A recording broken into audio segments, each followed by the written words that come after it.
आप सभी को सादर नमस्ते, जय श्री राम। मेरे YouTube चैनल वसुधा के रंग में आप सभी का स्वागत है। हमारे आर्ष ग्रंथ ऋषियों मुनियों द्वारा लिखे गए ग्रंथ, इन्हें पढ़ने के लिए हम बहुत कम समय निकालते हैं। बहुत सारे लोग कहते हैं कि इन्हें पढ़कर हम क्या करें, क्यों पढ़ें, हमारे पास समय नहीं है। क्यों पढ़ें? क्योंकि हमारे जो ग्रंथ हैं उसमें एक ठहराव है, जीवन को सुंदर बनाने की कला है, जीवन को सार्थक बनाने की कला है, अद्भुत अनुभूति है।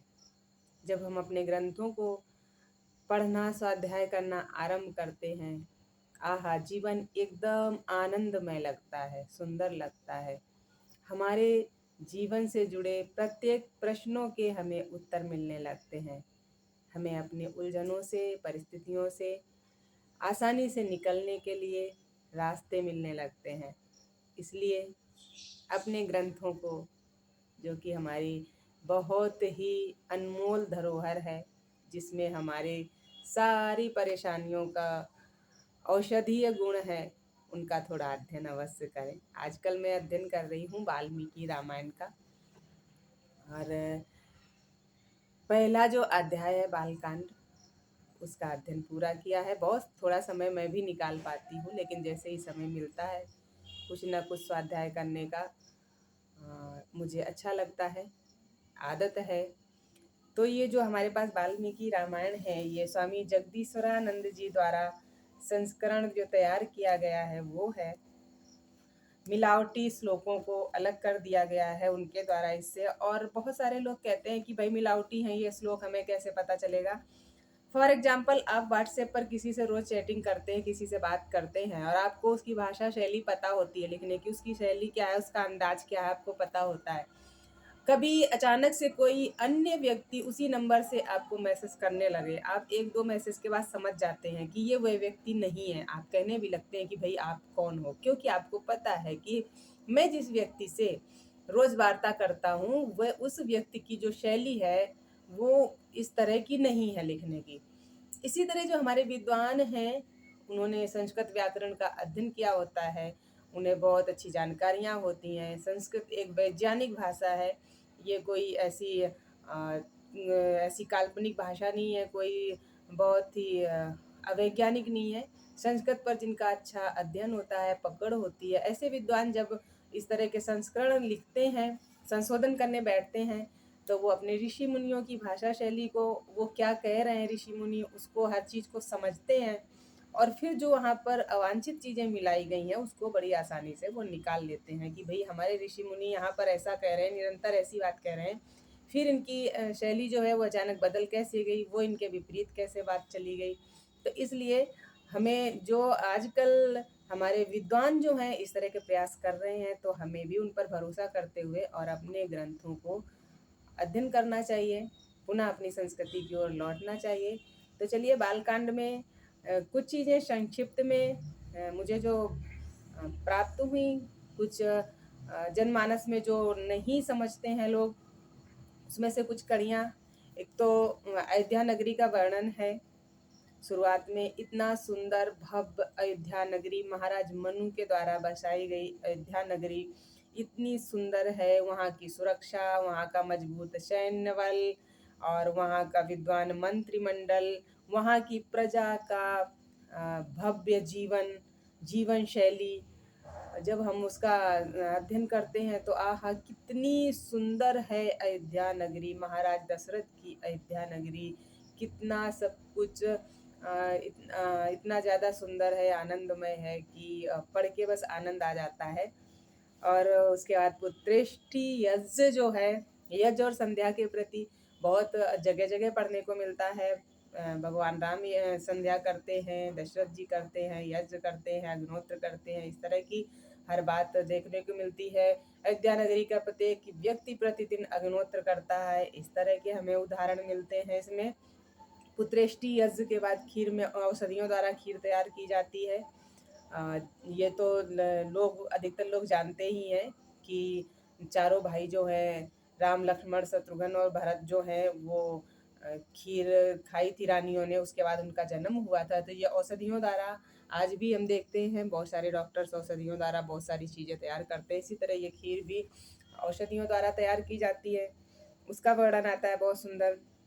विश्वामित्र जी के बारे में हम इसमें जान सकते हैं कि जो विश्वामित्र जी हैं, जो राम लक्ष्मण को राक्षसों से सुरक्षा हेतु, यज्ञ की सुरक्षा हेतु वो ले जाते हैं उनको, वो विश्वामित्र इतने ज़्यादा बलवान हैं। उनके बारे में वहाँ कहा गया है कि वो विश्वामित्र स्वयं इतने सक्षम हैं कि वो रावण की सेना का सामना कर सकते हैं, रावण से लड़ सकते हैं, वो राक्षसों का वध कर सकते हैं। परंतु उन्होंने अपने जीवन को एक अलग मोड़ दिया हुआ है। उन्होंने संकल्प लिए हैं यज्ञ को पूरा करने का, इसलिए इस कार्य के लिए वो राम और लक्ष्मण को चुनते हैं, ताकि राम और लक्ष्मण दुष्टों को, आतताइयों को नष्ट करें और उस कार्य में लगे, और विश्वामित्र ये लोकहित के, जनहित के यज्ञ वाले कार्य में लगे।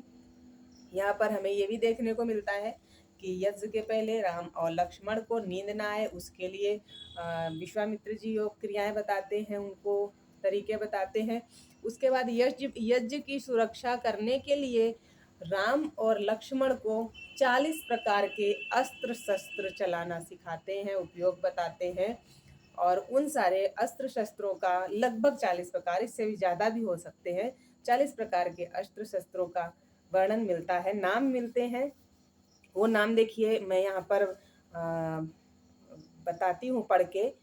धर्मचक्र, वीर कालचक्र, विष्णु चक्र, उग्र इंद्र चक्र, मोदकी, शिखरी गदा, वजास्त्र, शिव शूलास्त्र, ब्रह्मास्त्र, अग्नियस्त्र, वायुअस्त्र, नारायण, धर्मपाश, कालपाश, दो वज्र, हयाशूर, क्रौच, शक्ति, मूसल, कापाल, किकड़ी, असिरत्न, मोहन शास्त्र, प्रश्वापन अस्त्र, प्रशमन अस्त्र, वर्षण अस्त्र, शोषण अस्त्र, पैशाच अस्त्र, तामस अस्त्र, सोरास्त्र, मादन अस्त्र, नंदन, वैद्यास्त्र, महास्त्र, संवत, दुर्धर्ष, मायामय, सोमास्त्र, शिशिर, सत्यास्त्र इत्यादि इत्यादि। इन सब अस्त्रों का चलाना और किस तरह, किस आतताई पर किसका प्रयोग करना है, वो सारा विश्वामित्र जी राम और लक्ष्मण को सिखाते हैं। और इनका प्रयोग जो यज्ञ चल रहा था विश्वामित्र जी के द्वारा, उसकी सुरक्षा के लिए राम और लक्ष्मण के द्वारा किया जाता है।